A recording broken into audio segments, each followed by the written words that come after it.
Let her fly.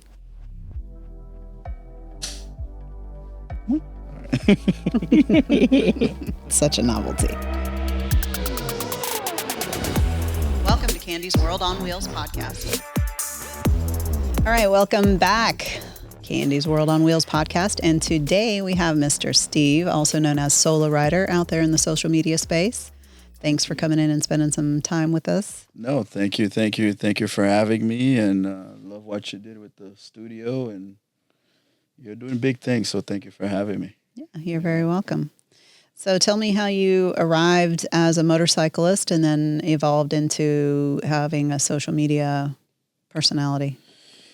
Writing is something I started at a very, very young age, about 13, 14 years old.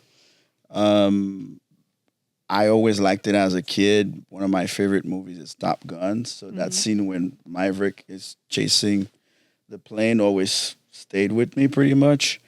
And when I kind of became a teenager, your parents is giving you money for lunch, that kind of stuff. So I used to skip school and rent motorcycles and With your lunch money? my lunch money. That's a new one. Yeah. What kind of lunches were they buying for you? Because that's some good lunch money right there if you're renting motorcycles. Well, it's different in here. I'm originally from Haiti. Oh, okay. And over there, you give $5. The guy pretty much lets you go do a few laps, Okay. and then that kind of stuff. So eventually my parents find out I was skipping school because school called them and say, hey, we haven't seen your son for a couple of weeks. And I used to pretend I walked in and my mom would drive away and You ran out the back door. yeah, walk and go there and then rent bikes and stuff like that. So, and then eventually when, after college, I remember I was driving on the highway and passed this motorcycle dealership. And they had this Gixxer 600 parked outside. And the person had already done some work to it. And it was just gorgeous. And so I said, you know what? Let me just stop by and take a look. Next thing I know, I'm signing the paper and I'm taking the bike home. Now, when I get home, I had to explain to my ex-girlfriend at the time that I lived with that I bought a motorcycle, that kind of stuff. And that's kind of how it started. How'd that conversation go down? She wasn't happy in the sense, not because I got the bike, because we didn't talk about it. That was the biggest problem about it. My mom was not happy about the bike altogether, but so I had to explain to both of them that I literally just purchased a motorcycle. And I've been riding since, and that bike ended up getting stolen, then upgraded to a Gixxer 1000, then the S1000 that I bought here later on. Because I did stop riding for quite a while after I had a wreck in Texas. And it kind of felt that maybe it was a sign that maybe God is telling me, you know what, you've been riding for a few years, maybe now it's time to retire. And after the wreck in Texas, I didn't ride for a good 5 years. Yeah. But you got back on it. Yeah, when I moved here to Atlanta, my neighbor across the street, older gentleman, and he had a bunch of bikes. Every morning you hear him go to work. And just little by little, I started having that hitch again. And saw you guys posted the S1000 that I purchased pretty much. And I came in and talked to Glenn and said, hey, I'm here for this bike. And then next thing I know, I'm coming a few months later. I got the Hyper. And He just took a 5-year hiatus so he could save up a bunch of money so he could buy a bunch of motorcycles one after the other. Something like that. Yeah. Something like that. Yeah. Yeah. And so I'm glad I came back to it. I love it. And the social media aspect of it, to me, it was more fun and creating memories. When my grandmother passed, for the funeral, we could barely find photos of her and things like that. And I don't know if it's more culturally a cultural thing, or maybe my family, we don't take tons of photos. But that was something that stood with me when she passed, that we all remember her, but there weren't tons of photos for the venue. And then I said, I need to start recording things that I enjoy doing, and so that when I'm older, I'm on the wheelchair, whether I'm talking to grandkids and stuff, I said, "You see that guy?" Yeah, that was me. exactly. So it kind of just started as just a fun thing. It still is.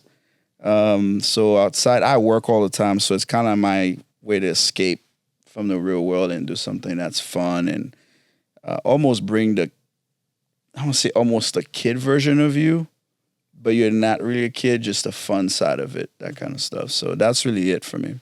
Yeah. Yeah. Well, that's a good reason to do it.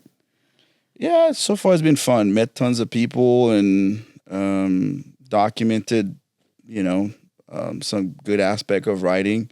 It's not just all negative, and again, one day when I'm old and maybe can't write anymore, I get to see these photos, those videos, and Relive it. Yeah, exactly. Yeah. It is amazing how the memories will fade. I have a box that I keep every concert ticket, every big event that I've gone to, and every now and then I'll drag that box out and look at it. And just off the top of my head, I don't remember any of it, but I see that ticket or I see that gate pass and I remember almost everything just from that one thing. Yeah. And it's an easy thing to keep, it's just all pieces of paper in a box and, it's easy enough to, when I'm gone, whoever wants, they can dump it in a bonfire, it's easy to get rid of. But the life memories that you make get more precious as time goes on. Yeah. And so much of that is who you are being developed into today.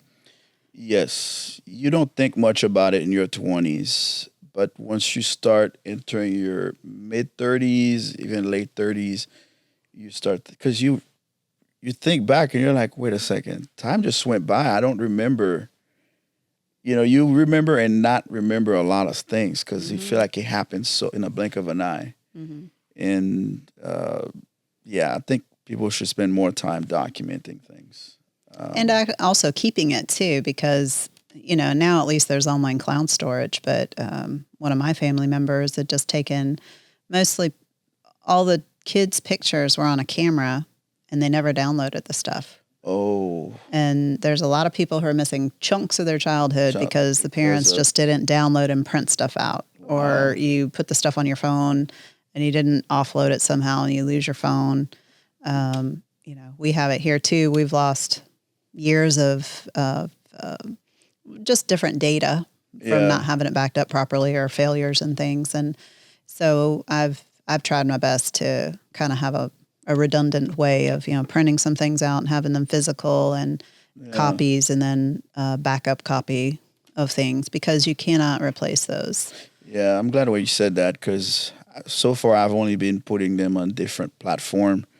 I've, of course, the page that's public, my private, and then or Facebook, that kind of stuff. But I'm glad, like you said, to print them as well, just in case. Yeah, and they, those platforms may last forever, but they may not either. Yeah. So I had a photo printing account one time that I was trying to get better about printing them. So you go through the whole effort, you download the app, and you dump all your photos in there, and then they went out of business. Exactly. So you go through all this effort, and then trying to keep stuff in the cloud, and then it's still just like you lost everything. It didn't lose it, but they gave you notice, but they were like, we're closing up shop. So you need to, if you want any of your stuff, you need to take it. But, so people need to not just rely on one source. You've got to have multiples. You never know. You never know. But it's always fun to get back into the memory box and relive those things and remember, why you got started doing something. Yeah. I always tell people, Top Gun for me, that was it. That movie did a lot. They had record enrollment into the Navy, and also Kawasaki sold a crap ton load of motorcycles, not just from that, but also residually. That's something that stands out in so many people's minds. And we had a bike that we had in our previous collection that we had ended up selling off, and it wasn't the bike that was in it. We kind of always called it the Top Gun bike because it was just of that era. Mm-hmm. But anybody who looked at it, because it seemed similar, they're like, oh, that looks like the bike from Top Gun. So it's stuck in so many people's minds. Yeah. And it's just that pinnacle moment that if you were of a certain age and you watched that, mostly as guys, you're like, oh, I want to do that. Yeah. You either wanted to be in the plane or you wanted to be on the bike or both. Both. Yeah. So it was Navy or Air Force, was it? Sorry, I think I said Navy, but it was Air Force? I think it was I the don't know. Navy. Because he's landed on the carrier, so Yeah, I I may think have it was the incorrectly Navy. I stated would that. assume. It's Navy. Yeah. It was Navy. Okay, yeah. So yeah, that was a great propaganda movie, y'all. Do it again with more motorcycles. I like the second one as well. Actually, Mm-hmm. it was brought back a lot of memory, the culture of a certain era, pretty Mm-hmm. much the way they made movies back then. So I thought the second. Yeah, one we was, held on to that bike because I knew that movie was going to be released, but then they pushed the release out further. Oh, And I think we ended up selling it before the movie came out because we were going to try and kind of tie it all in and do some Okay. marketing stuff with it. And we were trying to also, I think we were trying to find an H2 to put, kind of package it up with old movie, new movie kind of thing. But it was a great movie for a lot of reasons. It just Yeah. always gets the adrenaline going, and it was definitely the beginning of some motorcycling career for a lot of people. I agree. I totally agree with you. Whether it's riding or become a pilot. I remember as a kid, I said, "Why do you want to be a pilot?" Like that. Mm-hmm. That was it. Top Gun pilot, yay! Yeah. Yeah. Pilot. And it's just a subculture of it. You don't think about how something like that can touch a young kid, and then suddenly you're saying, Mm-hmm. I want to be that guy, pretty much, Yeah. And again, there's a fun aspect of riding. I've always said that to people. It's not just all negative. And to me, that's one of the positive aspect of it. Yeah, well, part of the podcast is to bring more positivity to motorcycling because I definitely, over the course of the past few months, have been perplexed by this statement. When I introduce myself to people and I tell them what I do, I get one of two reactions. There is no middle most of the time. It's either, wow, that's so cool, motorcycle stories ensue, or that's dangerous. Yes. And there's not an in between. And it just kind of clicked a couple months ago with a conversation I had actually with a 8-year-old child that I'm like, when did motorcycles become dangerous? When did motorcycles become so dangerous that half the people I talk to, that's the first thing out of their mouth?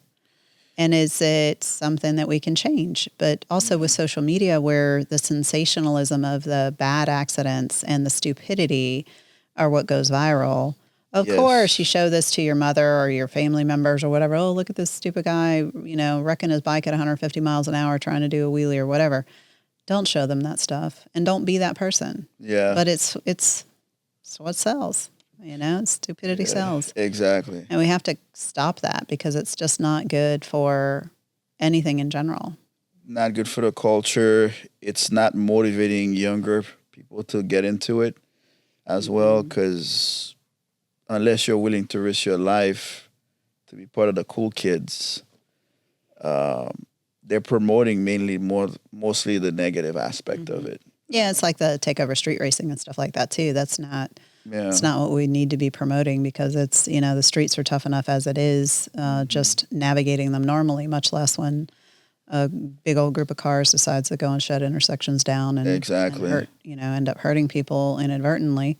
Yeah. So it's, you want to let people, kind of goof off and push horsepower limits and car, whatever stunts, if you would.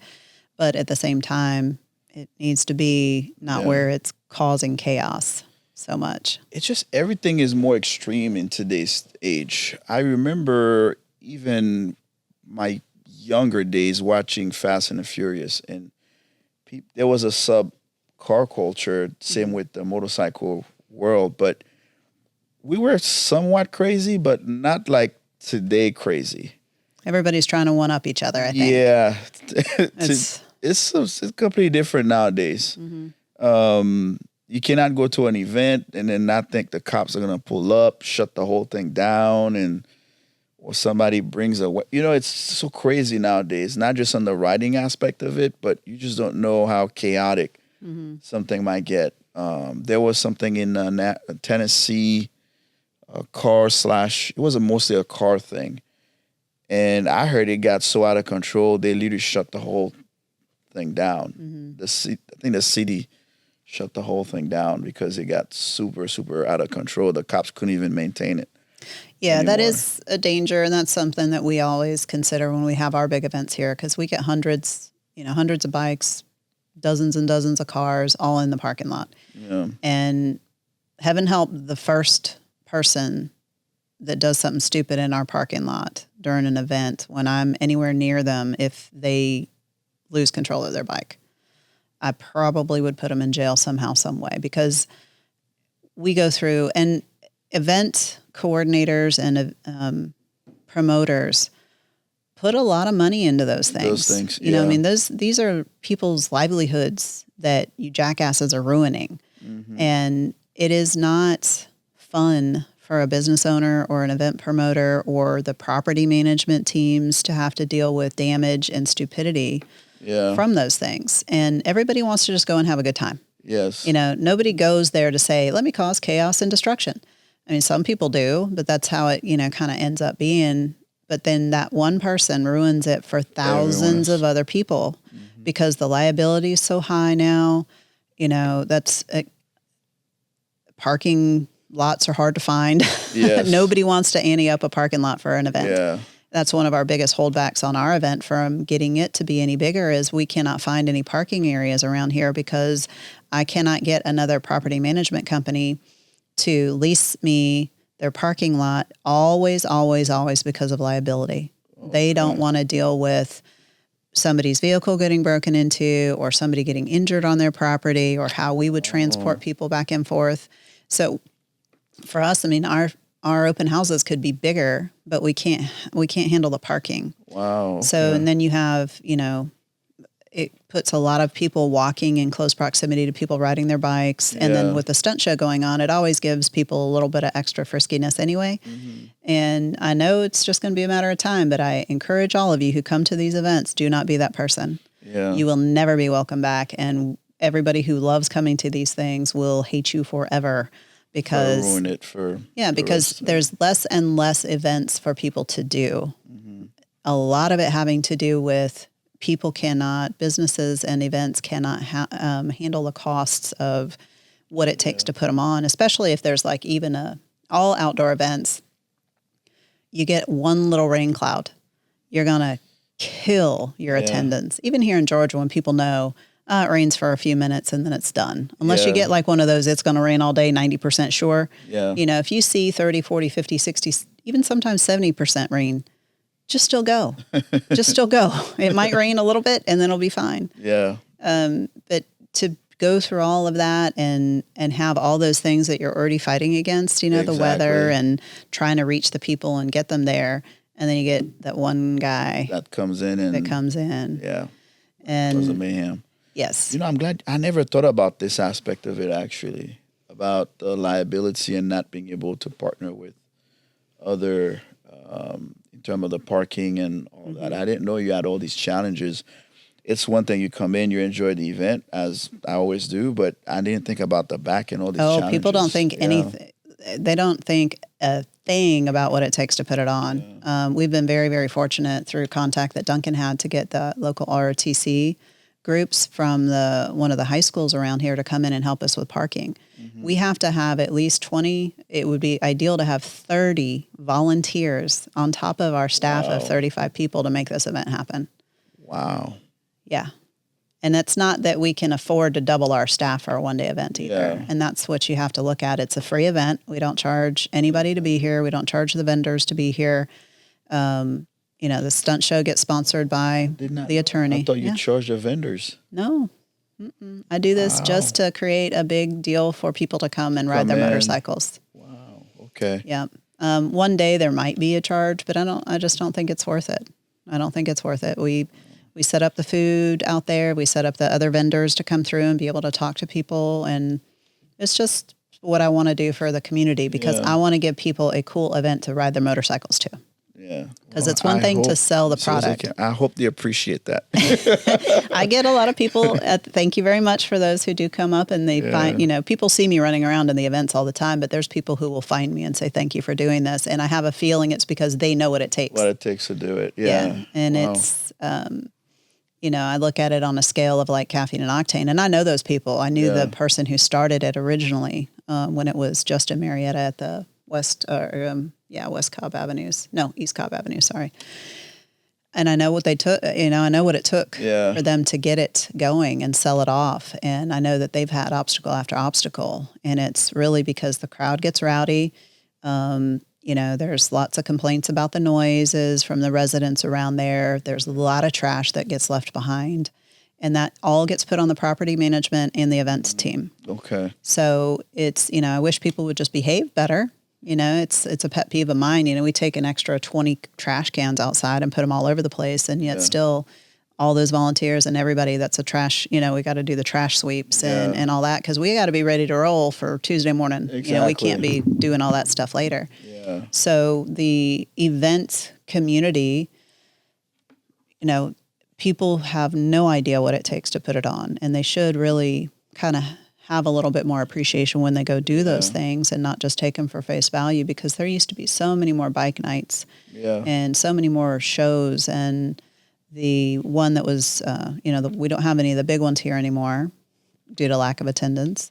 And the one that was at the Cobb Galleria for years, the Great American Motorcycle Show, COVID pretty much killed that off. But then with the Braves being right there, the stadium made the parking expenses and everything for everybody trying to operate around there too overpriced. Mm-hmm. So you're trying to have a motorcycle show where you're trying to charge somebody, maybe $10 an entry fee, but then the Galleria is charging so much more, and then everybody's still having to pay parking. Yeah. And it just kind of pulls the fun out of it when it becomes so expensive. I agree. So I think people should, if you have an event that you can go to and support your local dealer or support a cause or support anything, go and be a good participant.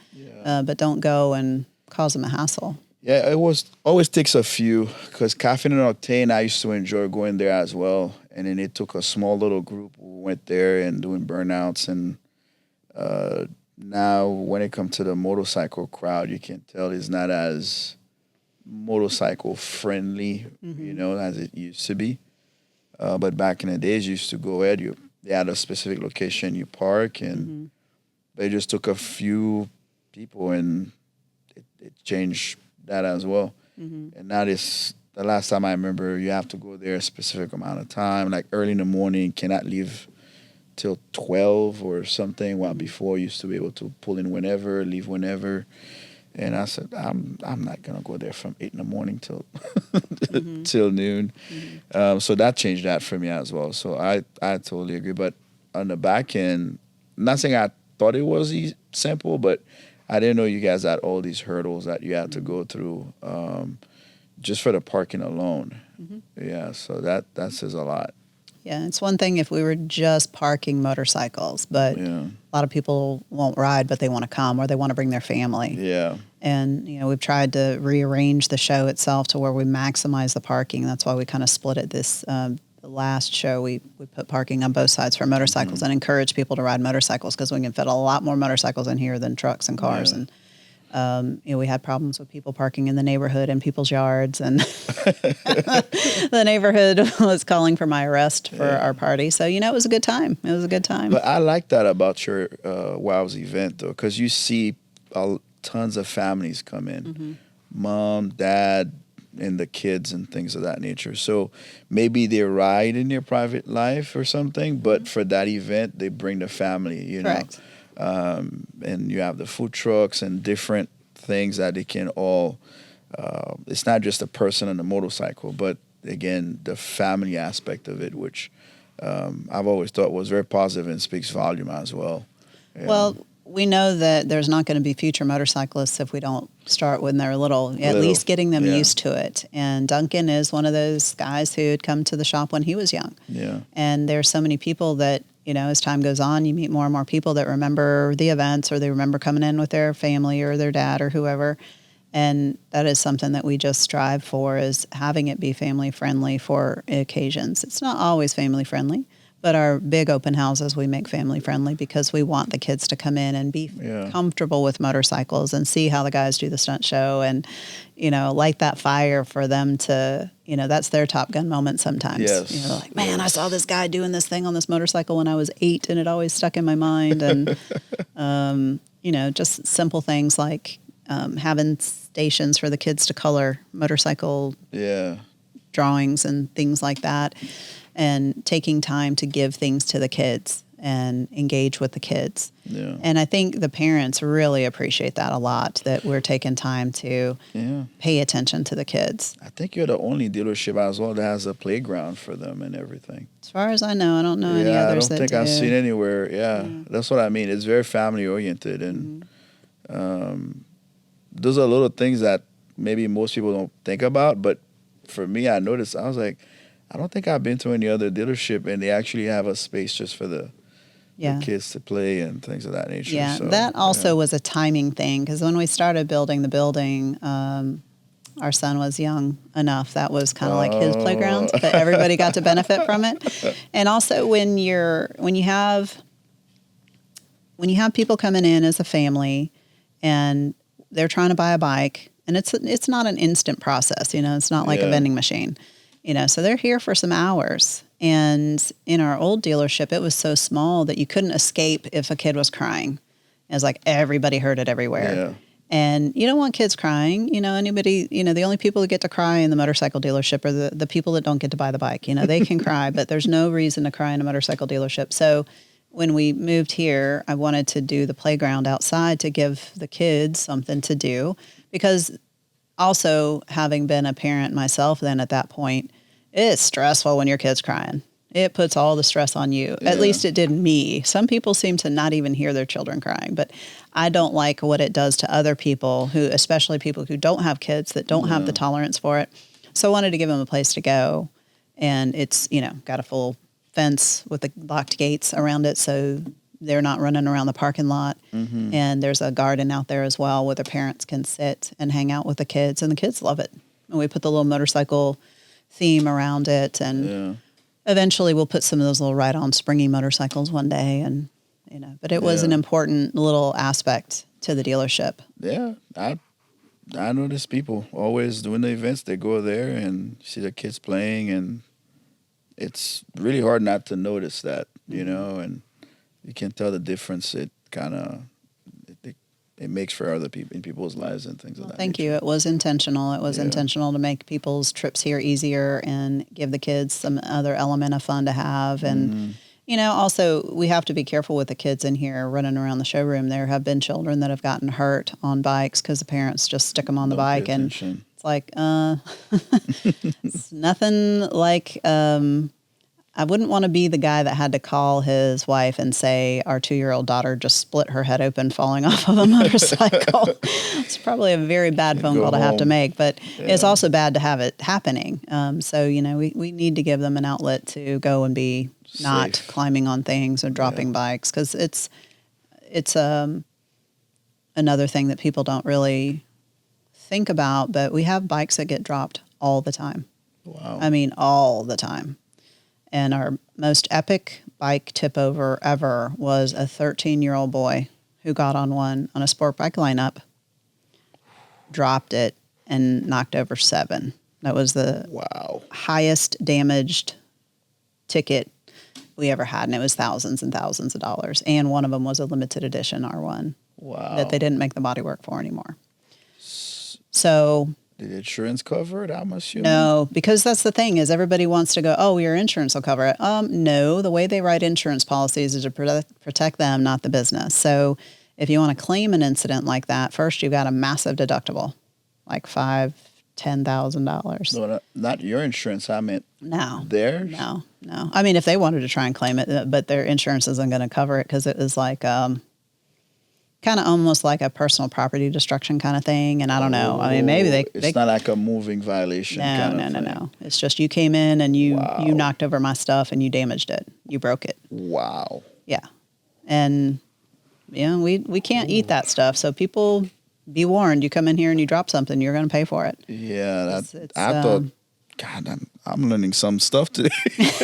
A lot of people don't know the dark side of motorcycle showrooms. Yeah. We have people damage the bikes like maliciously. We had a guy that came in and carved something in the side of a tank because he was mad about something. We've had people steal stuff, especially like little billet, little extras. We have people steal stuff. So we have a pretty state-of-the-art security system, and people, the salespeople know that they're supposed to always be looking at people, and if people are bent over around a bike, they need to go see what they're doing. Wow. Because, people don't realize all of the adversity that any business has at it. Because, like you said, the insurance thing, I understand now what you meant, but people always say, well, your insurance will cover it. No, our insurance won't cover it. And if you've ever had to deal with business insurance, you don't want to be claiming anything because they'll use that as an excuse to drop you. Or raise up your rate. So you might as well try and minimize any kind of damage or whatever because the insurance companies are not your friend, ever. Yeah, I learned that the hard way a few years ago when my house got flooded. You find out all the little loopholes they have in there that, we only cover catastrophic this or that for 24 hours or especially if you have to leave your house for when it's not habitable and you have to have a hotel they only cover for so much time, and they have very set limits of what they're going to pay for, and you still end up out of pocket for a lot. And until like I said, they just dropped me. They took care of everything, and at the end of the year, they said, we're going to let you go. And you'd think that's counterintuitive because they just fixed everything. Yeah. It's like, why wouldn't you want to keep them as a customer so that you get your money back? Exactly. So I haven't quite figured out that with the insurance companies either. Especially when it's not something you've done. Like if I set the house on fire, I can understand that. But if a pipe burst out because it's cold and it's like, it's nothing, you know what I mean? So it's kind of like you already paid. It's not something that I purposely did. So like you said, it doesn't make sense. Why would you? Yeah. Well, what's going to be really funny is you're going to start getting marketing mail from them trying to get you as a customer. Back. Which is crazy. That's the thing I don't understand. The insurance company will drop you, and then like 6 months later, you start seeing all these marketing pieces. It's like, do you know how much money you're paying for a customer you already had? Yeah. That's just silly. Yeah. And that's the disconnect of those big corporations is the left hand doesn't know what the right hand's doing. Agreed. It's like we have Comcast for one of our connections on our internet. The amount of marketing material I get from Comcast in triplicate, like we're already your customer. Does nobody think these things through? What I hated with the way the cable, because they already have you as a customer, and then they'll give a new person a better deal than you did. And then when you find out, you're like, well, I want that deal. Oh, I'm sorry. It was only that special for that month. That's for your customers. Yeah. I know. Yeah, that's just crazy. Big corporations. So how did you get into motorcycles and everything, if you don't mind me asking? I started off as a receptionist at Roswell Fun Machines in 1992. I had a boyfriend at the time that bought my first motorcycle for me, and he gave me an option of working. And I'm not the kind of person to just sit idle, so I said, I'll go work and do something. He goes, well, why don't you go to the motorcycle dealership down the street, and then we can at least get discounts on parts and stuff. I was like, sounds like a plan. So went and started off as a receptionist. 2 weeks later, the sales manager pulled me aside and said, I'm going to teach you how to be a salesperson. And then that was it. Here we are. Yep. And went through every department, had all kinds of training from the OEMs and from finance development companies, and have done everything up until last year where I chipped that last goal off my list of ownership. Yeah. And now I have a whole new set of goals. That's it. Yeah. Now, you have pretty much every type of bikes on the floor. If you have to pick one type to ride, which one would you pick?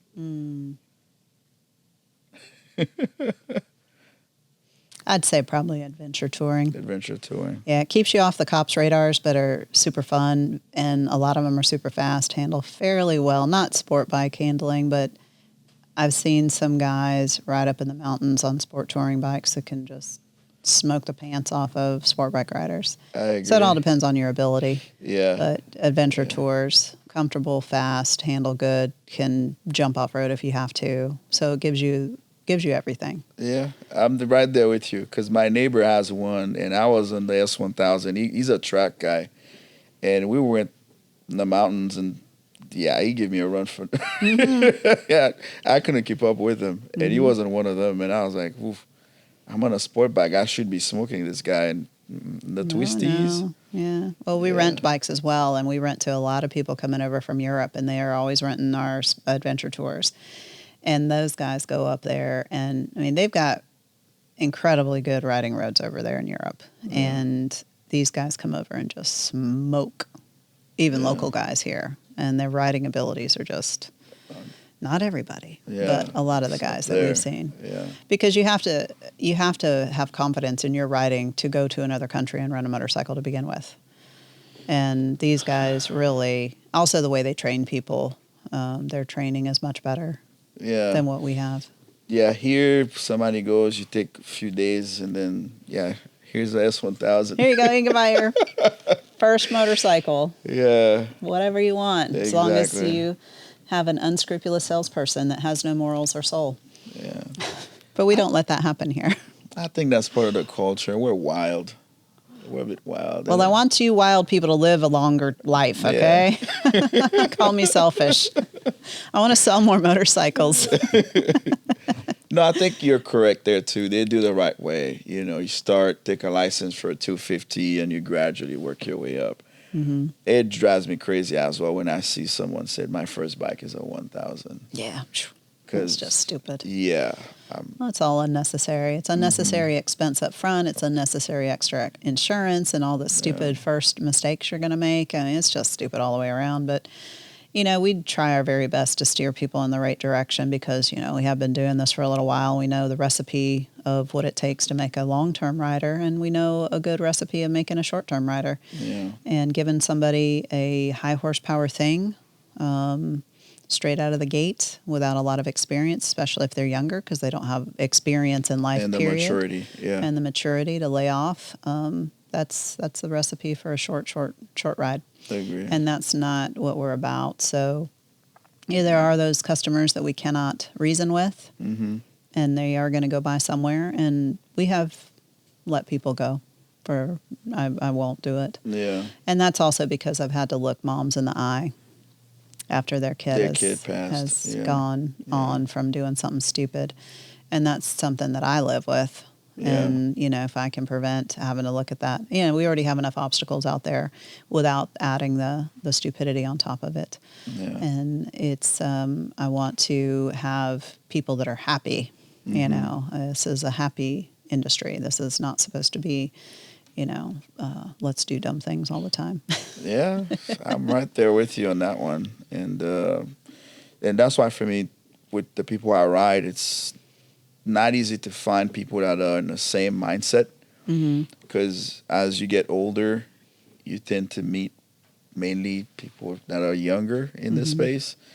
And you're kind of like, yeah, I just want to take it easy and cruise around and the younger crowd, and I'd get it. I was that age at one point. And for them is, if you're not doing at least triple digits, triple digits, you're not riding. Yeah, you know. And I'm kind of like, no, I'm not trying to die here or hurt myself or even catch a felony for that matter. You know, because sometimes I said these are things I can't change. Your life, you know, you went from maybe possibly have a career, now people don't want to hire you because you did this a few months ago, a few years ago, that sort of thing. So, but it's one of those things I have some conflict with because I was 20. I was that kid at one point. So I kind of understand you're a young guy full of testosterone. You think you're invincible. You know, I was that kid at one point at the same token. So I just hope the culture to me changes. And also, I hope the influencers out there, they try to promote the more positive side. Because what I'm seeing is a lot of them are not promoting the positive side of riding. It's more the crazy, again, to get the views and things of that nature. Yeah, because that's what goes viral. It's just like the nightly news. The most horrific stuff is what people talk about. And it's just, I always say, dwelling in negativity. It's dwelling in negativity. And that's how that motorcycles are dangerous gets out there more and more and more because I'm sure you can pick up a lot of 20-somethings TikTok or Instagram feeds, and it's nothing but the worst of the worst. Yeah. And how do you top that? And that's, we've got this weird race to the bottom. We've got this race to the bottom of everything. It's like, let's find the stupidest fail videos where people are hurting themselves. Let's find where people are doing something stupid and deleting themselves. And, it's just, I don't know why we as a society want to focus on that. Why do we always want to focus on that? Yeah. So definitely more feel-good stories and about the positive things and the memories you're making. And hopefully people will, start sprinkling in that more. And I do see where people will post a video of a motorcyclist stopping and helping somebody on the side of the road. And, those do well too. Yeah. So motorcyclists in general are some of the kindest and most giving people. There's a lot of motorcycle groups that do a lot of charity things, and that gets lost. That gets lost when you get the stories of, the gangs or the one percenters, not the gang, but the 1% of the people doing the stupid stuff. So all these good things that we're doing get completely covered up by that. So I think everybody should try and, for yourself in your own social media feed, try to ignore some of that stuff. True. There's another thing too. I'm not sure if you've seen as well. Harley riders versus sport bike riders.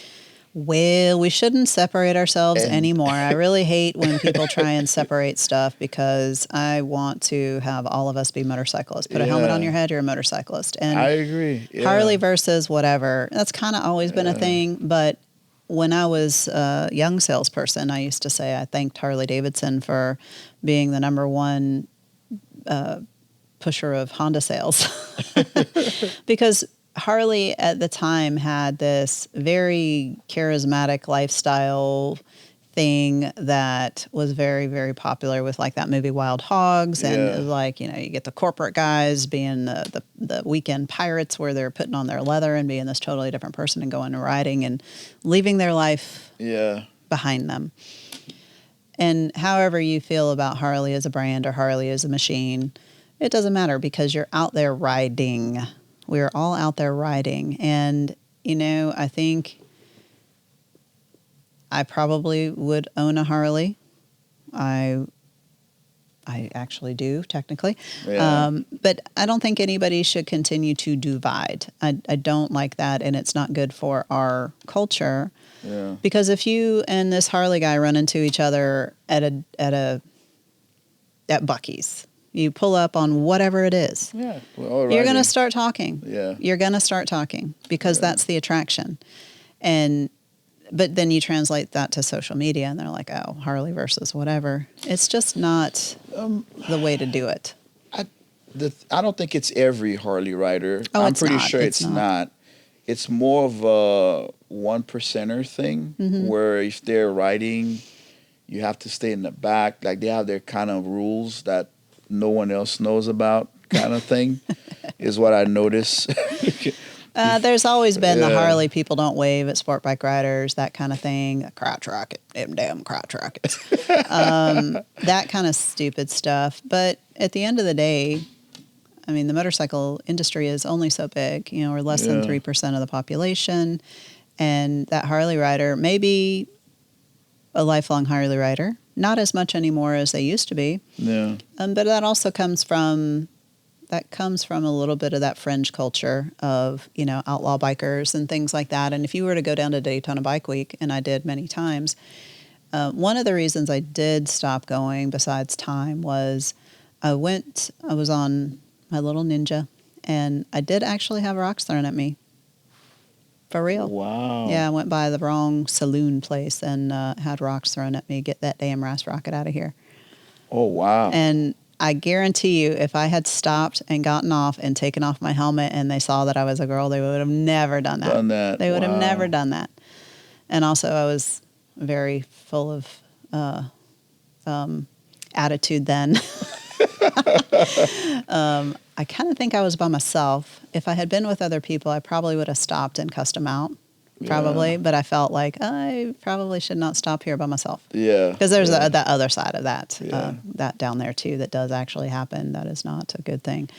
But by and large, I think that a lot of that has kind of gone away, and I think it's just a little bit of internet fodder now, where Yeah. they kind of, there's both sides. People making fun of Harley riders, and then Harley riders still trying to be elitist. But at the end of the day, everybody ends up switching brands and trying other stuff out, and it's not quite the way that it used to be. That people, I guess it's similar to the truck drivers. It's like Dodge versus Ford versus Chevy. Everybody's got their they got their thing. Yeah, It's all they their think little it's the acronyms. best. Yeah. So Yeah. it's. I guess it also still is also sports teams. Yeah. I mean, for me, I've never ran into anything like that. Whether you wave, they wave back. Mm-hmm. That's normally the way I've seen, at least when I'm riding. But I've seen videos, but it's not with the daily person. It looks like it's more of the 1%er kind of, because they have rules. And I was like, wait, there's a rule you can't pass? Like, these are things that I wasn't even aware of. I mean, I do know what you're talking about, and to me, I think that is more of a club/gang thing. Also, when they're crossing each other's little territories, they're supposed to notify each other. That's just too complicated, y'all. Let's just ride our motorcycles, okay? Like, you can't go to this gas station downtown because that's in this dude's area. And you can't wear this, and you have to, if you have your vests on going through these areas, you got to do this and that and the other, and you got to call your Uncle Charlie to tell him to tell whoever down there on the street corner that it's okay for you to go by. No. Oh, that's some serious stuff. No, y'all. You are just, stop it. Yeah. Also, whoever starts to change, like, you can't do this, you have to do this. And they just take these things and they make them ridiculous. Yeah. It's like when people change words to make them mean something else, at the end of the day, just get on your motorcycle, go enjoy yourself, wave to the other people, however you want to do it, and acknowledge that you are just passing a kindred spirit. Yeah. Because if you two run into each other in the middle of nowhere at a gas station, you are going to talk to each other. Yeah. You are going to enjoy each other's company because you are both of that same spirit that you want to be on motorcycles. Yeah. And that really is something that you will see here on the open houses is everybody comes. Yeah. It's not just one specific group. No. Yeah. The bike nights, second Saturdays and third Thursdays, we get a little bit more specific sport bike crowd, but we're working on changing that too, because I don't want it to be just sport bike. Yeah. Because then you put off the cruisers and the touring bikes and the people that just want to get out and ride their bike. Yeah. At the end of the day, I want to give people a reason to ride their investment, because I think all of us have crap at home that we put a lot of money into and we don't use it because we always say, oh, I don't have time for my hobby. Well, we're giving you a bunch of reasons to enjoy your hobby and come and meet other people that enjoy the same hobby as you. And then it kind of spreads out from there. And I love seeing the friendships that get formed in the parking lot. Yeah. And there's been some lifelong friendships that have been made and forged at our events, and that is something that it's amazing. You can't force that; it just has to happen. It just happen, yeah. And I think that is the avenue that people should be looking at. So we want people to use their investment, look at it as something that's not just a toy. Really go out and spread the positivity about it, so that motorcycling is less dangerous. Because the more motorcycles that are on the road, the safer it is for everyone. True. Because people get more and more used to seeing them. Yeah. And it's like you said as well, too, for the event, like, because you have the cruiser, you have the cafe racer, more the antique, which you have at the competition about who's the best. But at the same time, you have the stunt rider for the sport bike. So it's like you just said, there's a little bit of for everybody. Someone you're more in the cafe racer or more classical bikes and things like that, then you park on the front and hopefully you win this year. I remember there was a beautiful Ducati and I was like, oh, this bike is just gorgeous. Old school, classic. I think it was a Monster, if I remember correctly. An old Monster, I think it was. I might be wrong. And I wanted the guy to win, even though it wasn't my bike. But I saw it, I'm like, this is just gorgeous. Then same token, as a sport bike rider, to see these guys do the stunts and do these things they're doing, even in my wildest dream, I would imagine myself doing that. Yeah. You know, I admire that side of it as well. So, And they make it look so easy. They make it look like just anybody could do it. yeah, You know, yeah. no, they've been doing it for a long time. Both of them have been.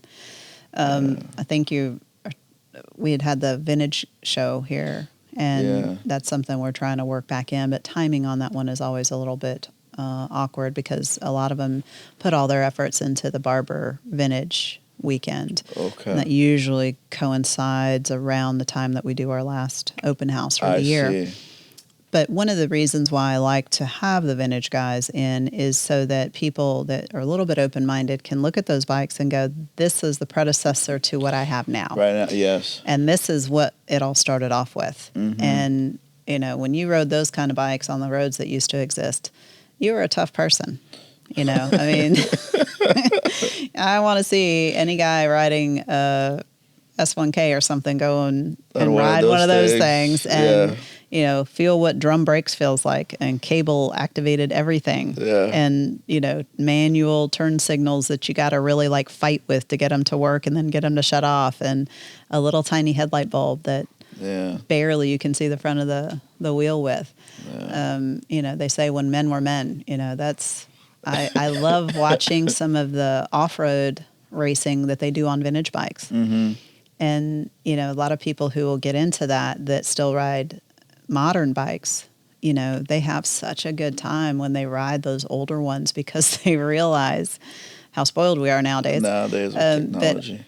But the feeling that they get from riding those older ones and how just heavy they are, or their suspension's terrible, or, you know, they're really lagging in the throttle and stuff. But it gives a fun and different experience.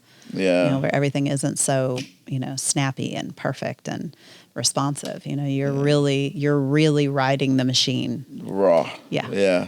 Yeah. I agree. My neighbor across, he has a few, and he rides mainly those old classic. And even before you even, you know, it's not like just push a button and the bike turns on.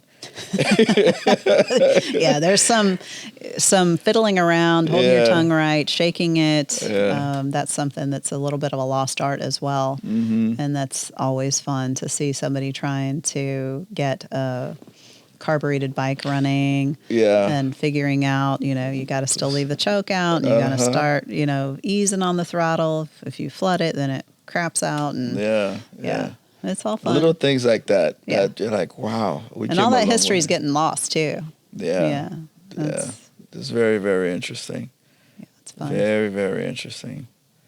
But it's, to me, I think I want to have a little bit of everything. I'm not one who just want to stick to just sport bikes. Because sometimes you want to go a little faster. Sometimes you just want to cruise on a Sunday, go grab a bite in a more laid-back ride. The only one I don't know if I'll ever own yet is the touring. And the only reason I say that is the 200-300 mile ride, I don't know if I have the energy to do that yet. That's the only reason I say. It's not that I don't like the bike, those kind of bikes. It just, I just don't trust myself to say, let's say I'm leaving from here to cross country. Why not? That's fun. I don't it's know. Fun. It's fun. I don't know. You can do it. I always think if you have a flat tire somewhere in the middle of nowhere. You have a flat tire on 285. Yeah. You know? But I can call a tow truck, call a friend. Oh, you're going to be sitting there for the same amount of hours you'd be sitting out in the middle of nowhere. You probably would be surprised. The times that I've had failures, being in the middle of nowhere will produce these guys that can do anything in the middle of nowhere. I was driving to Texas with my brother in a toy hauler RV. Yeah. And my brother decided I was driving too slow, so he took over and put the pedal to the floor and blew out 2 of the tires because the tires were kind of old. Maybe that's not why it happened, but I'm going to say that's what happened. And this guy, and we were only on the side of the road for a little while, and somebody drove by, and they're like, oh, you need so-and-so. And he came and did that on the side of the road. Wow. On the side of the road. Wow. And I'm sure that people that drive all the time, that's like commonplace, but it was the first time I'd ever seen it. Yeah. I was amazed. And then we went back so that they could give us some spares or whatever. And, this was in Louisiana.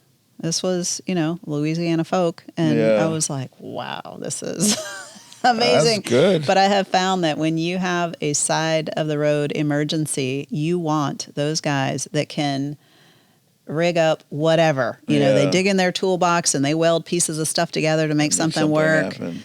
And that would not happen on 285. They'd be like, well, you got to take it to the dealership, or you got to wait till something, something, something. These guys are like, there's nobody to take it to. We got to fix it or you're stuck. And it's a lost art, I think. I always picture the worst, that I'm stuck on Route 66 of nowhere and there's nothing around. Well, don't picture that. Yeah. Don't picture it. Picture you getting through Death Valley and you're just fine. Yeah. Yeah. That's how I always say the touring side of it is what. But also, you know, very few places are you not going to have a cell signal nowadays. You know, you've always got the ability, unless you really are ill prepared and you let your battery run down, you can have access. And also, if you're going to head into a stretch of an area that's very, very remote, you just plan ahead and you tell somebody, hey, if I don't call you by a certain time, come check on me. Send the state patrol to find me.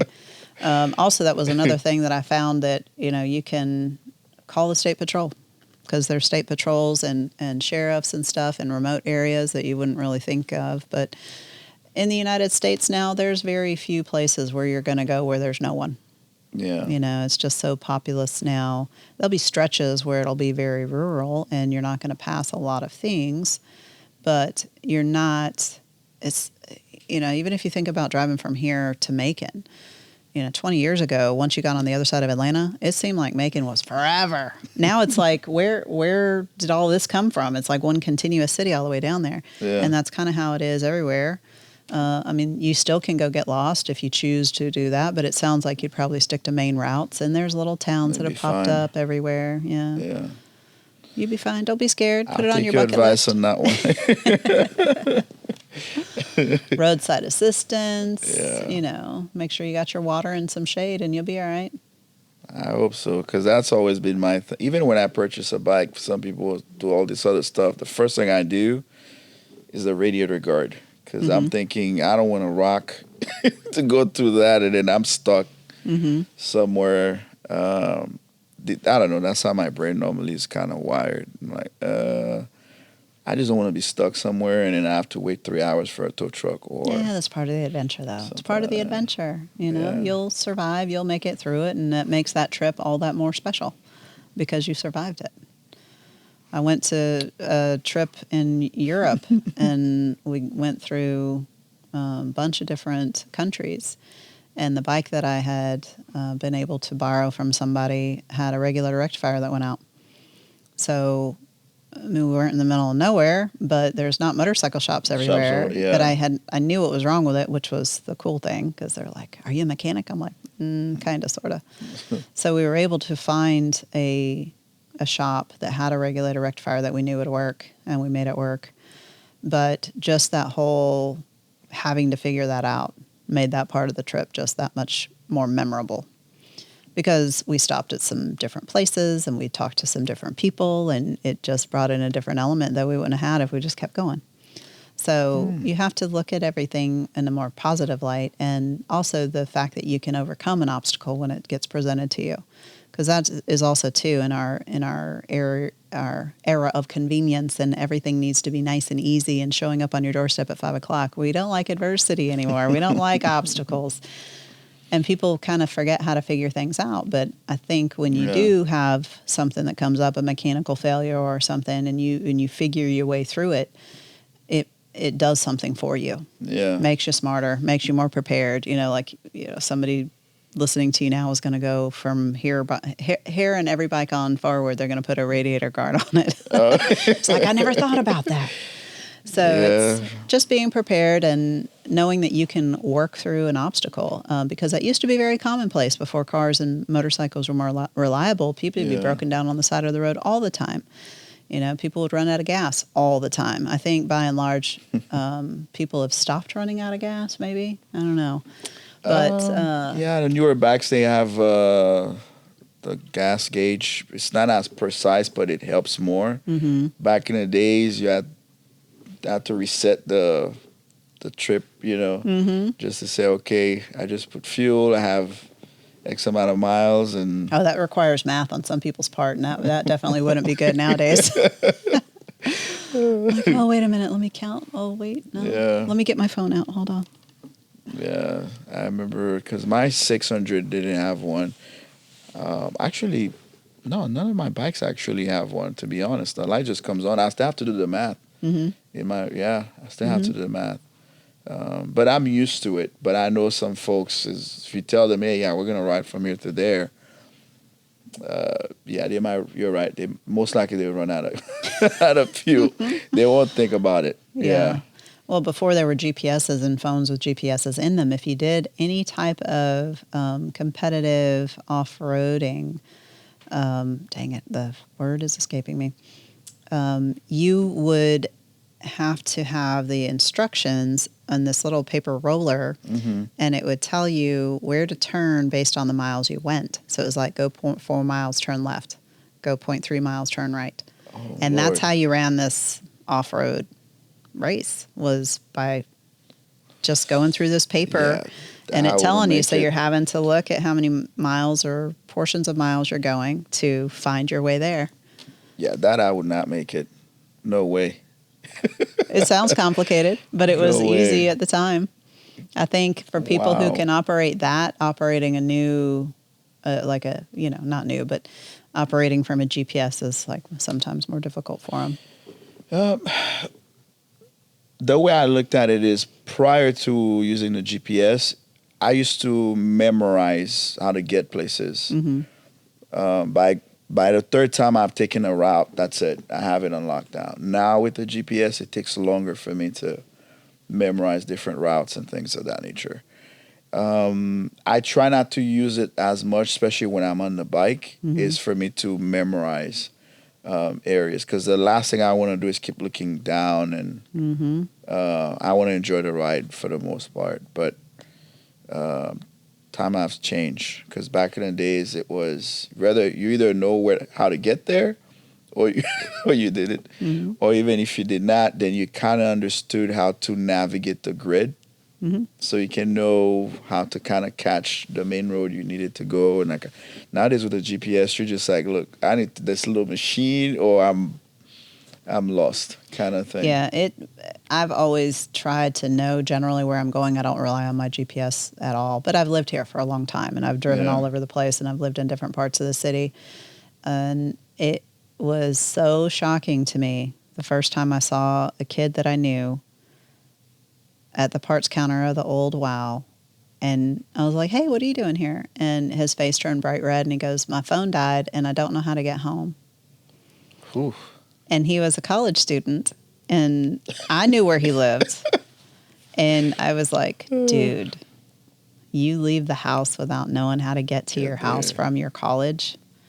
And I was like, that's just wrong. That you can't. I think that needs to be like a new parenting skill 101. Teach your children how to drive in certain places, and they need to know how to get home. They need to know what exit to take off a highway. I thought that was just like standard, like standard operation. I think they need to add a whole new section to the driver's workbook, the driver's license test of, you're in this place. How are you going to get to this place? Yeah. Without using a GPS. True. Understand the grid, because each cities can be different. But usually they have, the main roads. Yeah. It's like a tic-tac-toe. They're going to have these that go this way and this that goes this way. And if you drive on this road, you'll eventually get there. And that's one of the things that I've already instilled in my son. I'm like, okay, well, Highway 41 parallels 75, the whole length of the country, because 41 used to be the highway. Yeah. And then we have 20 that goes across all this way. And then 285 around the middle. But if you just get those big roads, like, Stone Mountain, if you are lost in Stone Mountain Memorial Drive comes all this way, turns into Jimmy Carter, turns into Holcomb Bridge Road, turns into Highway 92. You could drive that whole thing. Yeah. But if you were over there and you got lost and you didn't know where you were going, you could just find Memorial Drive. And you can get your way back. Yeah. Or if you get lost and you see anything about 41 or Highway 5 on the other side of the city, you might feel silly driving that whole way, but at least you're going in the right direction. Yeah. So I think people need to look at that, because you never know if you have a I think most cars have better reliable ones, but a lot of people just relying on their phones all the time now. Yes. Yeah. And if something happens with your phone, man, or if you have bad cell connection, because sometimes those maps don't update all the time. All the time. Yeah, exactly. Or you go to a cell phone suppressed city like Washington, D.C. I took my grandmother there for a funeral. They were interring one of our family members in Arlington. And I have never been to a place that had such cell phone suppression.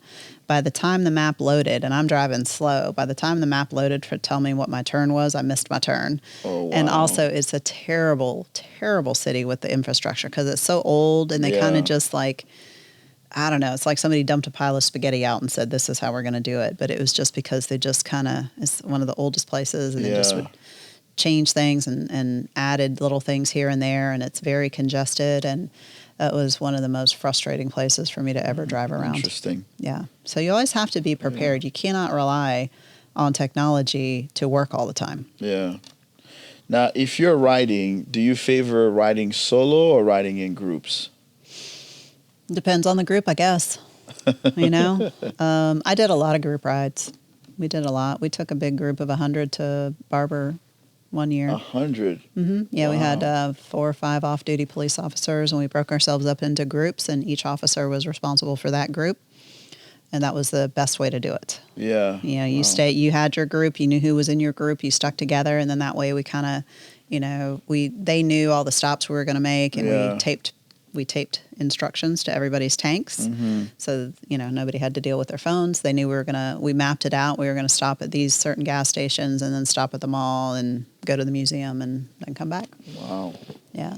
100. That's the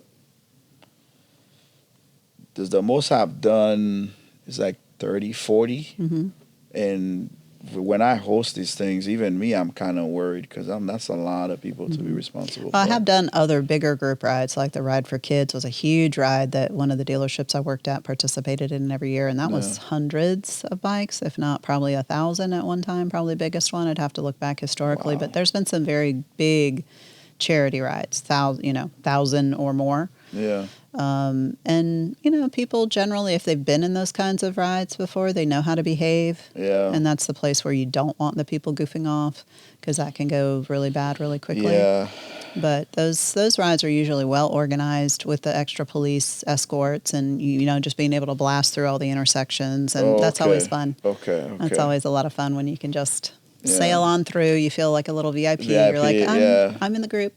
Is this at a mixture of every bike or strictly cruisers or? Back then, and I would actually have to see if they're still doing that. I don't know if they still do the rides. I know the foundation still exists, but it would be everything.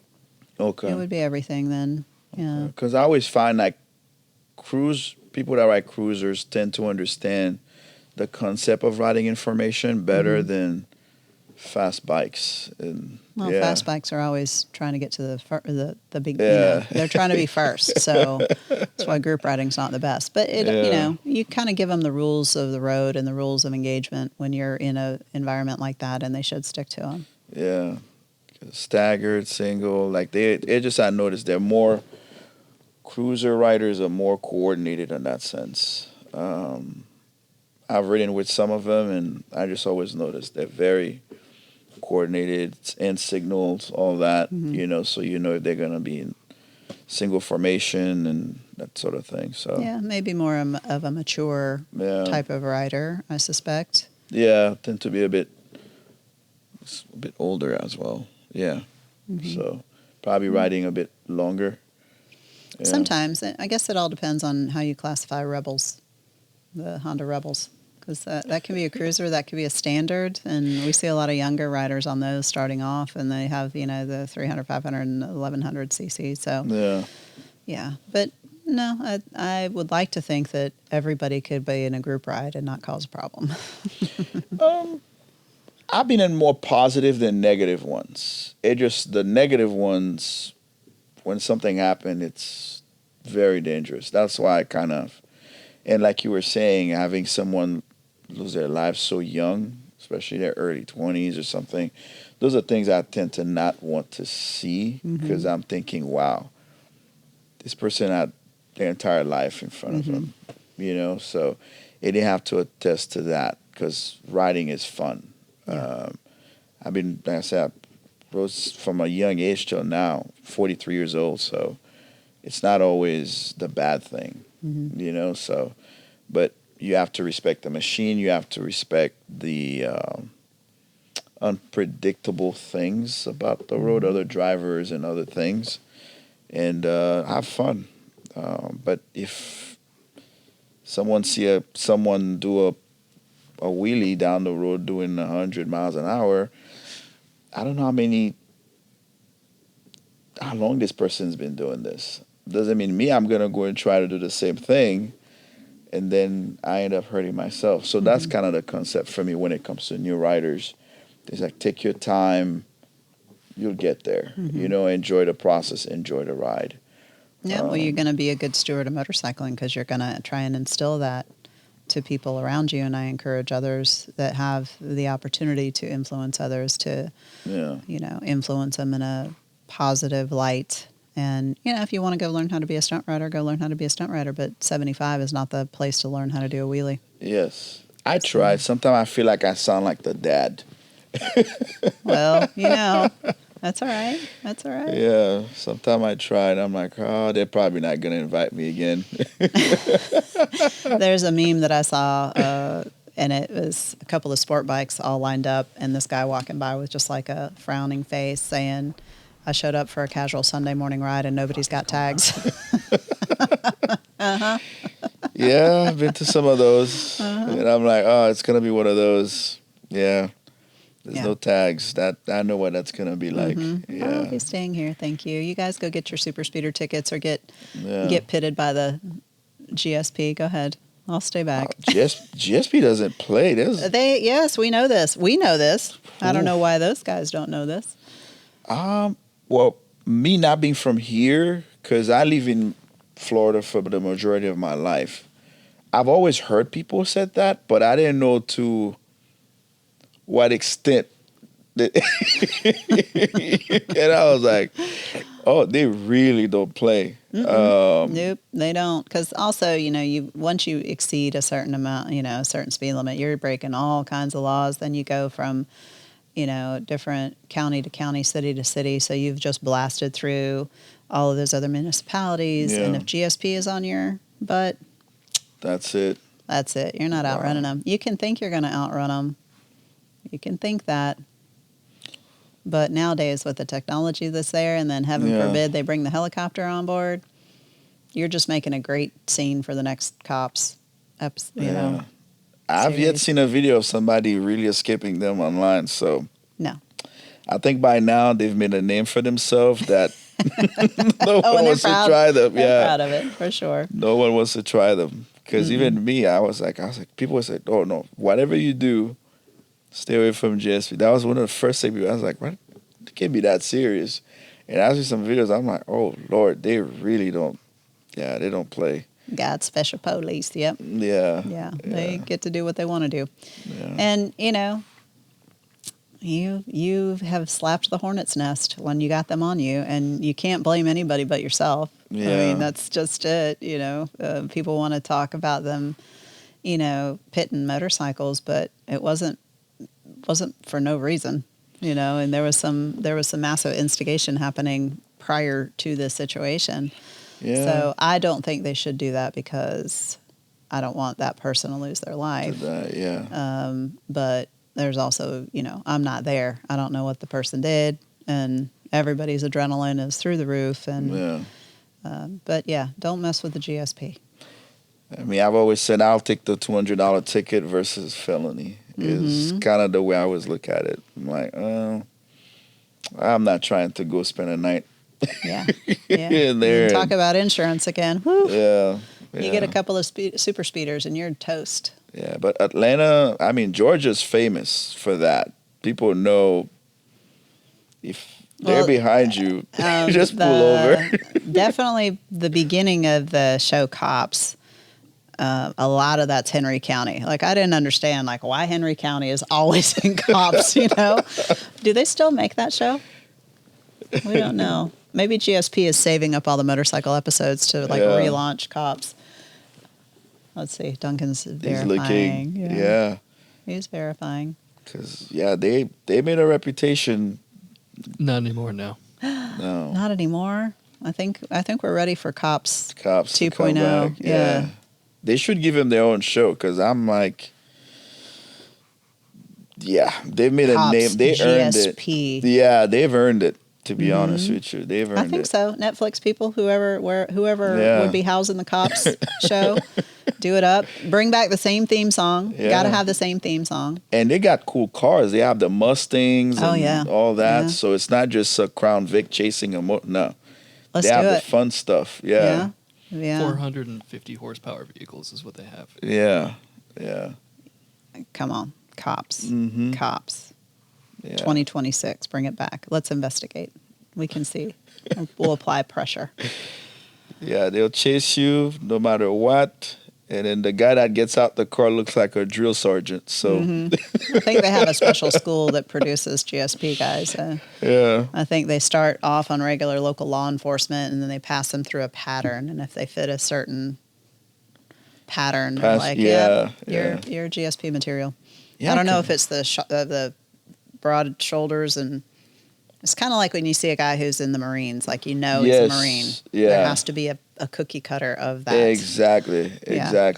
That's why I say they look like drill sergeants. Like, that gets out the car is not just going to be, hi, ma'am. No. It's like, what are you doing? You know, that kind of stuff. So I can see it now at the high school job fairs. People are lined up and they look at them and they're like, okay, you have two options in life. You can be a drill sergeant or you can be a GSP. That might be how it happens. You never know. Yeah. Cool.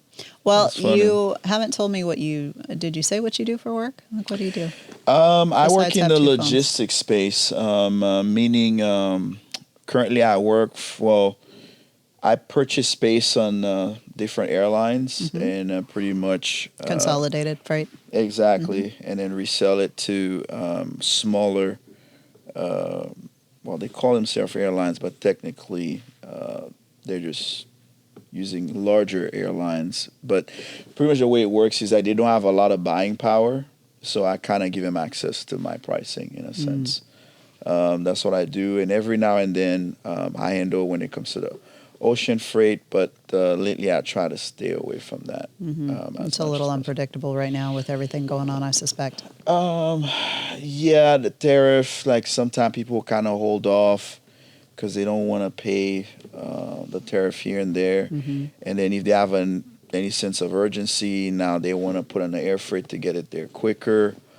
So sometimes the ocean side of it is booming, and depending on what's going on, then the air freight's kind of booming. So I think most of the money is more on the ocean side of it. But I do a little bit of everything. But right now I'm mostly focused on the air side because it moves quicker, it's more precise, and that sort of thing. So that's pretty much it. And then on the social media aspect of it, I partner with brands, but that's more for fun for the most part. Nothing. Not paying the bills. No, I don't do it for that. So to me, it's more fun. I just love the motorcycle space, and it's kind of some of the perks of it, but I don't look at it more of a money making. My lifestyle, I've always said that if it doesn't facilitate your lifestyle, then it's not a job, it's not a career or anything like that. It's a hobby, so another thing I try to tell a lot of people that wants to do the whole social media thing, I let them know, hey, likes is not a currency. So if you're going to do it for fun, have fun with it. But very, very, very few people really makes money doing that. And I'm not going to say no one can make it, but you really have to want to be that and hopefully be one of the 0.001% that actually kind of make it and things like that. So, but for me, it's just for fun. Yeah. It's no different than being A-list celebrity or a athlete. a professional athlete. Yeah. You know, there's so many. For every one good athlete, there was probably hundreds of thousands of people who Exactly. aspired to do that. So Exactly. always have your dreams and Yeah. never give up on your dream. Just be also realistic that it is very difficult to Yeah. obtain that top tier status in any type of Exactly. profession. The culture changed as well, meaning the younger generation, everybody wants to be a YouTuber. Mm-hmm. My days, It looks so easy. yes, exactly. Looks And I'm so like, easy. it's not as easy as you think. Mm-hmm. So I always tell them, look, not going to tell you not to go for it, but have a real job at the same token. So if that doesn't work, you're not completely broke and that sort of thing. And the second thing I always tell them, beware of what they see on social media. Just because you see this person has this lavish lifestyle, you don't know how much debt this person is actually, to portray that. Those are the two things I try to at least advise them. Because sometimes they see, but they have all this stuff. Like, trust me, a lot of people in the space, they're in serious debt Mm-hmm. because they're trying to portray this image and hoping that's going to take them to the promised land. Very, very few know exactly how to manage the space and how to convert the attention into money. Very, very few people can do it. Most of them, they say, I'm famous. I got X amount of followers. Okay. Does that pay your rent? No. Do you have any deals with certain brands or anything? No. So I'm like, then I don't understand why that matters to you, So even me, I do it for fun, but I can say I have certain partnership with, and I'm not even really putting everything in it. But most of the younger generation, I do notice for them, they're looking at the attention as if it automatically means success. Like you were going back about making more the negative content. I try to tell them, look, when you make the negative type of content, yes, you're going to get the following and all this attention quicker. But most brands don't want to partner with you because they don't want anything to do with that. Correct. So it's better for you to do it the right way, be very professional about it, so that when you're sitting down, you're having a conversation with one of the larger companies, they can see you as someone that can represent them versus one of those crazy lunatics out there who are just, creating mayhem and have God knows how many felonies and stuff because the cops are always after you. So that's one of the things I try to explain to them is if you really want to do it, be mindful of the business aspect of it and not just the quick views, the quick likes and things like that. Because the person who's liking this, they're not risking their freedom. You are, so your entertainment for them and all they're waiting is for you to either crash or get arrested. That's what all the stuff they're following, they're waiting for that day to say, they got him. Yep. So I always said, no, stay away from that.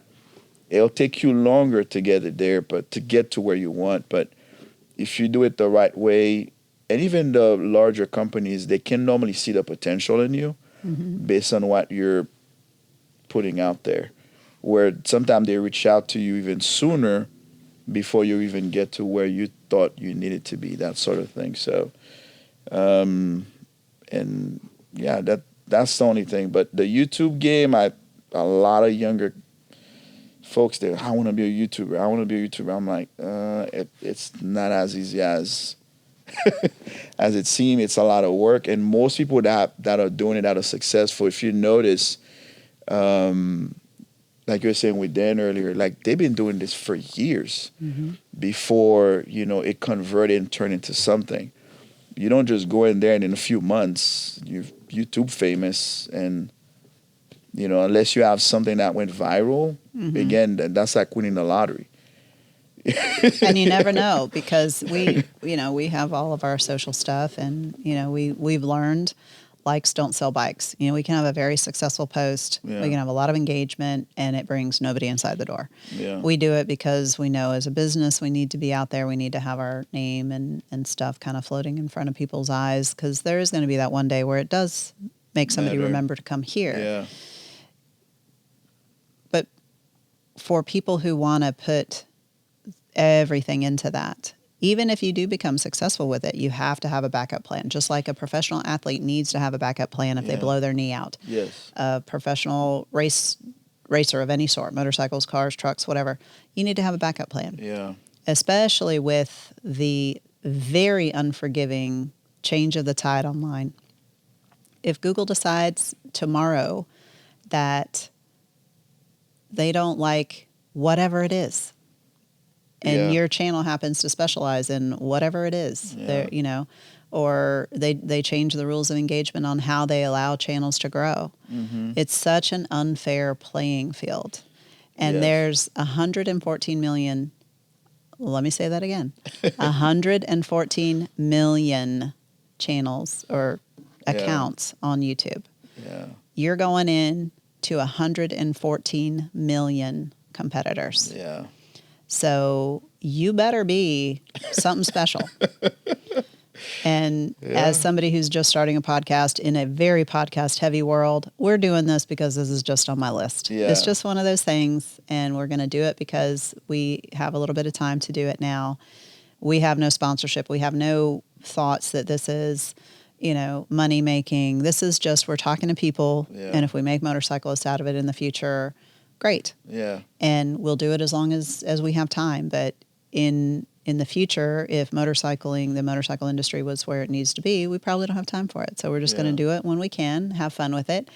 But I would never do it thinking that I'm going to be able to pay the rent or pay the light bill for this building coming from this little corner here, knowing that we're going into a space with 114 million competitors. Yeah. It takes time. I've had a lot of people that tried it, and normally within 6 months to a year, they fall off. Yeah, because people do not realize, like events, just like producing a little video clip. People don't, because people consume content at a massive rate, but they don't know really what it takes to produce it. Yes. And unless you just are taking Ring camera footage of your crazy neighbor's dog, if you're actually trying to put some effort into it, and you invest in lighting and you invest in equipment and you invest in editing software, and you're trying to produce something, for every minute you're recording, that is 1 minute you actually have to look at it afterwards, multiple times, go through it, put your music, make sure it all works. So if you produce even, let's just say, a 10-minute thing, you're going to over-film it, edit it down. You can spend some hours on producing a 10-minute clip. And the people who are doing it have felt the pain. They know what I'm talking about. But the people who have no concept of that, and then also if you're trying to involve other people, you've got several other people involved in creating that little thing. And it either, flops or does well. You don't know. Yeah. That's why I've always said to them, they see the glamorous life of the few, and everybody assume they're the next thing. And also, too, they don't think about how to come with something different. Mm-hmm. They see one thing that works for one person, and everyone is mimicking the exact same thing. Yeah. And I'm thinking, no. If so-and-so's doing this, then take the good stuff from what they do and then try to come up with something different or something that's more. Yeah, everybody has to have a different hook. And then you're going to appeal to the people who are similar to you, who like you. So you better hope that that's a broad audience. Exactly. And don't pigeonhole yourself into something that's so niche that you're going to be talking to 10 people. Exactly. I mean, you can be the best influencer for those 10 people, and you'll have a completely captive audience. But you have to decide what you want to do. So. And I love what you just said, right? That's what I've always said going into it. I knew how my mindset worked, what I'm about, what I wanted to promote or portray. And it took me way longer to get to where I'm at now. But the people that follow me, that means they relate to the kind of content that I do. Somebody else might have millions of followers, but I'm not the guy who's going to do 160 miles an hour hoping GSP. I'm not that person. teasing the GSP for yeah, channel exactly. content. Yeah, exactly. Hold on, I think we just gave some people a really bad idea. So those were the different things that I quickly realized, and I said, their page might have all these followers and everything, but on the back end, who they're gonna go and they can partner with based on the quality of the product they're putting out there. So that was one of the things that I quickly realized, and I said, well, if I'm gonna do this, this is kind of the angle I want to go, and these are the people I would want to work with. And I first kind of study what they promote, when they're doing their marketing campaign, even the models they'll choose to promote their product. And I noticed, I studied everything, and I said, can either be this guy or you can be this guy. This guy is gonna have the attention, the views, and all that good stuff, but can't do much with it. Or this guy, you're not there in terms of popularity, but the person that says, you know what, I want you to represent my brand. The person that sees the value, the way you conduct yourself, that sort of thing. So, and I hope some of the younger generation, because as you get older, there's going to be newcomers and people that represent not just the business aspect of it, but like you were saying, the motorcycle riding aspect of it. They focus more on the positive side. Because one thing for me that I'm very frustrated with is when, like, for example, at work, I don't normally tell my clients I ride unless I know they ride. Because if you say you ride, the first thing they assume, you're on that crotch rocket, you're cutting through traffic, you're causing mayhem. And I'm like, I don't want that to cost me a deal, So I tend to only talk about it with other riders, or let's see, if I'm having a meeting and I see someone has a motorcycle or jeans, you ride, And I'm like, oh, so why do you ride? How do you know I ride? I said, recognize, you wear motorcycle jeans and stuff. And we start having this conversation. But I'm very cautious with that because riding has such a negative connotation outside of people that ride. Like you say, whether they think it's dangerous, or if you say you ride a cruiser, they don't assume you're doing anything crazy. But if you say you have a sport bike, you can see it in their faces. Immediately, you're like, oh. They have that, oh. And you're like, oh, you think I'm one of those guys, that kind of stuff. So hopefully, like, more people can represent it the way that me and many others do, which is just having fun. If you want to go fast, go to the track. That sort of thing. It's a more controlled environment, and you're not going to hurt yourself, hopefully not, or hurt another family that's in their car or something like that. So, because when I see them 180 miles an hour on the highway, I'm thinking to myself, if you lose control, it's not just you. You're like a bullet. So if you run a car in the back of a car, chances are whomever is sitting in the back seat, these are things that I think about. Maybe it's my age, that makes me think about the consequences of things. I try not to be negative, but I'm always like, look, you might have, every day you do this and you're fine. The one day you're having a bad day, something goes wrong, it's not just you. There's other people on the road and this sort of thing. So, yeah, that's a side for me that's very, very, I'm very vocal about it. And that's why I say when I ride with folks, sometimes I'm like, oh, they're going to say, here comes, he's like a dad. No, it's okay. Everybody needs to hear it. They need that angelic voice talking some sense into them. When I see guys out on the road, and I generalize and I say guys, because it's always mostly the guys. I was a young sport bike rider myself too that kept up with them. So I say, I do know there's some women that ride very foolishly as well.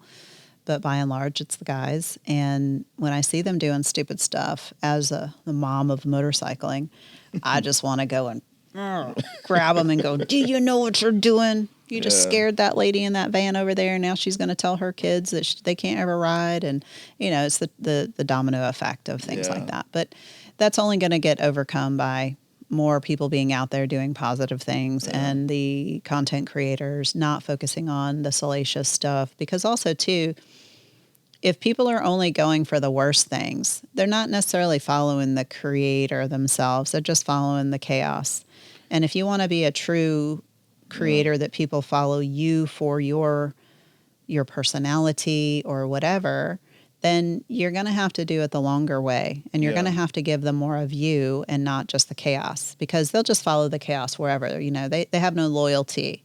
But if they're coming to you because they like what you're saying and they like the messages that you're bringing, or, you know, the funny things that you're putting out there, those people will stay with you longer. But the people who are chasing the horrible stuff, they're just bouncing, and they're not going to stick with you very long anyway. Yeah, and I've always felt that, I don't know, I don't have the patience for it either, because it's like someone who's taking advantage. Like you're saying, you throw an event and you put the time for people to come and enjoy themselves, and there's always that one or two that comes in and they selfishly, like you say, please don't respect the spot so we can keep coming. Mm-hmm.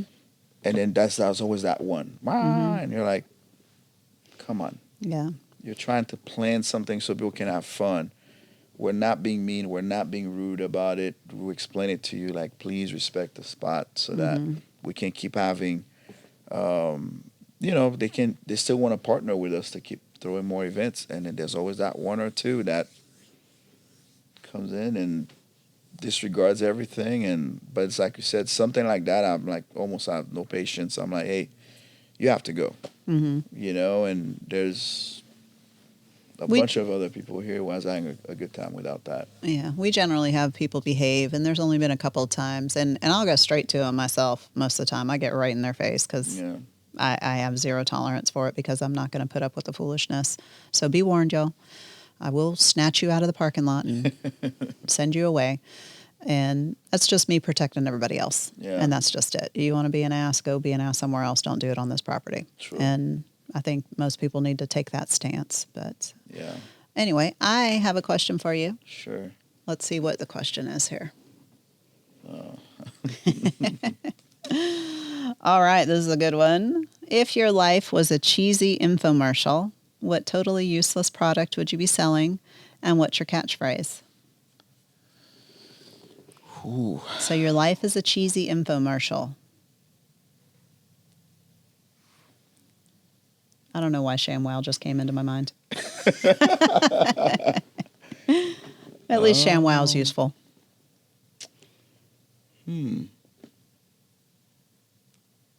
With today's technology, I'll say a beeper. A beeper. Yeah. That's good. That is, well, it's useless nowadays. Is it useless or is it cool? Is it a way of like covertly still communicating and not being sucked into the tracking technology? I think if I see someone with one into this time, I'll find it hilarious. Yeah? Yeah. Bring back the beepers. The memory, yeah. I'll find it hilarious. Actually, somebody needs to make a cell phone like a beeper. Yeah. Do they? You're nodding like they do. But that would be funny, like a little flip phone beeper, but then the little strip at the top like shows the incoming number in that same little digital font, and then you just flip it down and it's a regular phone. That would be great. Yeah. Motorola. My infomercial would be, if you want to be relevant, choose a beeper.